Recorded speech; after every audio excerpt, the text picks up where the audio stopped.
Yeah, so people weren't happy with the performance against Texas A&M, but it was an extremely talented team in one of the more difficult places to play. Mm-hmm.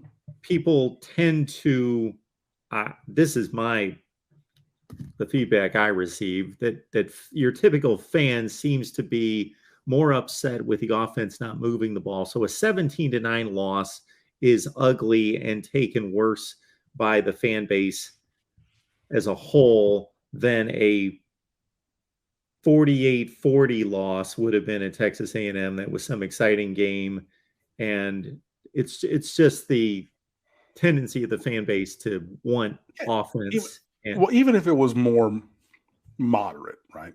If it was 27-23, yep, right?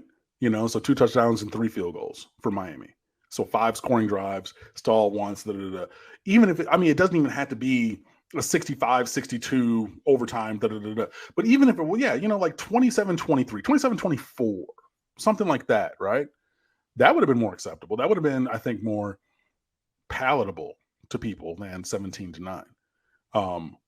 But at least, I hate to be moral victory person, but against Texas A&M, they're an incredibly talented team that's got another 5-star defensive lineman. I guess they're going to run out 11 defensive linemen to commit today. David Hicks, number 1 player, their position. Yeah. So they're going to have all of them out there. Like years ago when Florida was just recruiting 5-star cornerbacks and just put them all out on defense together, basically. But you run the ball well. It's almost 5 yards a carry, so it's on some levels proof of concept. Now you need to connect in the passing game. You need to not get balls batted down. You need to not drop balls. You need to, not muff a punt that literally lost you the game. You need to maybe not do some things, but like the building blocks and the foundation and the proof of paradigm is there. So it's okay, if we do this and tweak a couple things, right, then we should be able to be successful. Special teams, other than the muff punt that lost us the game by Tyreek Stevenson. Other than that, well, no, you lost. Well, you missed a field goal and got 1 block. So special teams weren't great. Defense was awesome. Offense was very efficient. You're moving the ball, you run the ball, you're being physical and things. You just need a little bit more in the passing game. So you say, okay, if this is who we're going to be, and that's the seed of our season, and it grows into the tree of success, wonderful. But then you come out and do this, and I don't even know if this qualifies as being square one. We're back to day 0.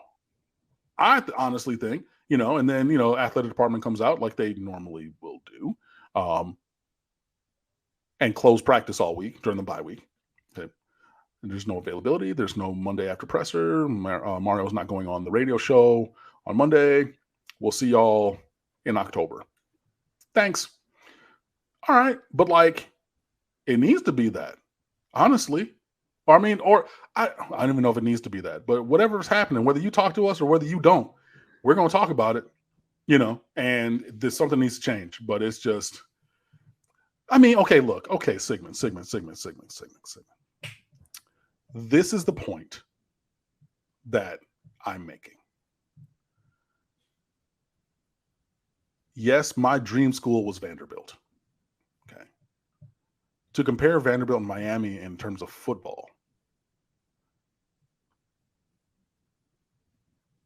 just shows how far the mighty have fallen to even have Miami's name uttered in that sentence. So they beat Vanderbilt twice.